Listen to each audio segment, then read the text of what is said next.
तो चलिए दिल्ली सल्तनत की दुनिया में चलते हैं।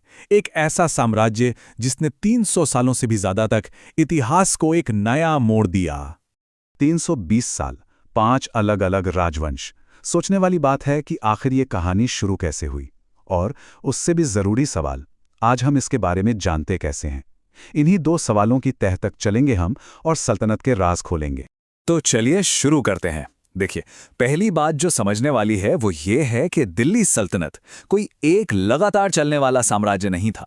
इसको ऐसे समझिए जैसे कोई रिले रेस हो। 5 अलग अलग राजवंश एक के बाद एक सत्ता की मशाल आगे बढ़ा रहे थे। ये देखिए, सफर शुरू होता है 1206 में मामलुक यानी गुलाम वंश से और खत्म होता है 1526 में लोदियों के साथ। मामलुक, खिलजी, तुगलक, सैयद और लोदी। इन 320 सालों में इन सब ने राज किया। और हाँ, एक चीज सब में कॉमन थी, इनकी दरबारी जबान थी फारसी। अब ये बड़ा दिलचस्प है। मतलब सब राजवंशों का राज एक जैसा नहीं चला। एक तरफ थे तुगलक, जो लगभग 1 सदी 94 साल तक टिके रहे, और दूसरी तरफ खिलजी, जो बस 30 साल में ही सिमट गए। तो सवाल ये उठता है कि ये उनके राज की स्थिरता के बारे में क्या बताता है ना? तो फिर ये सब शुरू कहाँ से हुआ? इसकी जड़ें दिल्ली में नहीं बल्कि मोहम्मद गोरी नाम के एक आक्रमणकारी तक जाती हैं। सोचिए जरा, साल है 1206। मोहम्मद गौरी की मौत हो जाती है और उसके पीछे रह जाता है एक बहुत ही बड़ा पावर वैक्यूम। एक ऐसा साम्राज्य जो मुल्तान से लेकर बंगाल तक फैला था, और अचानक उसका कोई वारिस नहीं। पर गोरी की प्लानिंग बहुत कमाल की थी। उसने अपने साम्राज्य को अपने सबसे भरोसेमंद कमांडरों में बांट दिया था, जो वैसे तो उसके गुलाम थे। गजनी मिला यल्दौस को, मुल्तान मिला कुबाचा को, लेकिन सबसे कीमती हिस्सा मतलब दिल्ली, लाहौर और अजमेर, वो मिला कुतुबुद्दीन ऐबक को। और बस यहीं से दिल्ली सल्तनत की नींव रखी गई। अच्छा, तो अब सवाल ये है कि हमें ये सारी बातें पता कैसे हैं? जाहिर है हम टाइम में तो पीछे जा नहीं सकते। इसका जवाब छिपा है उस दौर के इतिहासकारों की किताबों में। ये किताबें हमारे लिए सुराग की तरह हैं। ये किताबें समझिए कि हमारी टाइम मशीन है। तबकाते नासिरी, ताज उल मासिर, इब्न बतूता की किताबुल रहला, इन्हें लिखने वाले लोग कोई बाहर वाले नहीं थे। ये दरबारी इतिहासकार थे जो हर घटना के बीच में मौजूद थे, अपनी आंखों से सब कुछ देख रहे थे। लेकिन एक मिनट, इन किताबों को सच का आईना मान लेना भी ठीक नहीं है। ये उस जमाने के पूर्वाग्रहों से भरी हुई हैं। अब रजिया सुल्तान पर मिन्हाज उस सिराज की ये बात देखिए। उसके सभी गुण किस काम के थे जब वो एक स्त्री के रूप में पैदा हुई थी? इससे साफ पता चलता है कि उस दौर में काबिल औरतों को लेकर कैसी सोच थी।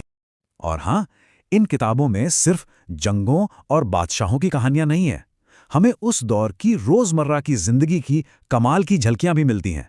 जैसे कि तुगलकों का पोस्टल सिस्टम।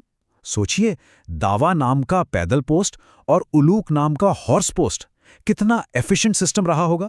इन सभी इतिहासकारों में से एक नाम है जो सबसे अलग चमकता है, अमीर खुसरो, जिन्हें तोता-ए-हिंद यानी भारत का तोता भी कहा जाता था।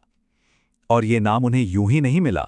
8 ये वो संख्या है जितने सुल्तानों का राज अमीर खुसरो ने अपनी आंखों से देखा। भारत में ही जन्मे खुसरो ने 3 अलग अलग राजवंशों के 8 सुल्तानों के दरबार में काम किया। मतलब उन्होंने इतिहास को बनते हुए देखा था।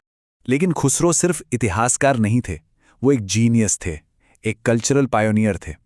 उर्दू भाषा यानी रेखता की शुरुआत, फारसी शायरी का नया स्टाइल, सबक हिंदी और खड़ी बोली का विकास, ये सब उन्हीं की देन है।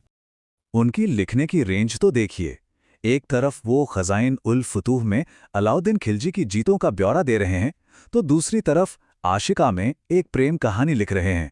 और नूह सिपहर में तो उन्होंने भारत की इतनी तारीफ की है कि उसे धरती पर स्वर्ग तक कह दिया। और यही बात खुसरो को सबसे खास बनाती है। वो दरबार में रहते थे, सुल्तानों की सेवा करते थे, लेकिन उन्होंने कभी सच्चाई से आंखें नहीं फेरी। आम आदमी, किसान के दर्द को उन्होंने महसूस किया और बेबाकी से लिखा भी। उनकी ये बात, शाही ताज का हर मोती गरीब किसान की आंसू भरी आंखों से गिरी खून की एक बूंद है, सच में ये रोंगटे खड़े कर देती है। तो इन सब ऐतिहासिक सुरागों को जोड़ने पर हमें तस्वीर क्या मिलती है? ये किताबें सल्तनत को जानने का हमारा एकमात्र जरिया हैं। ये हमें तारीखें और तथ्य तो देती हैं, पर साथ ही लिखने वालों का नजरिया भी परोसती हैं। तो हमें एक तरफ तो बड़ी बड़ी जीतें और शानदार प्रशासनिक काम दिखते हैं, और दूसरी तरफ समाज में गहरी जड़ें जमाए बैठा भेदभाव और शोषण भी। और ये हमें एक बहुत बड़े सवाल पर लाकर छोड़ देता है कि इतिहास क्या है, वो जो असल में हुआ या फिर वो जो लिखा गया। क्या हम अतीत को वैसा ही पढ़ रहे हैं जैसा वो था, या सिर्फ उस कहानी को जिसे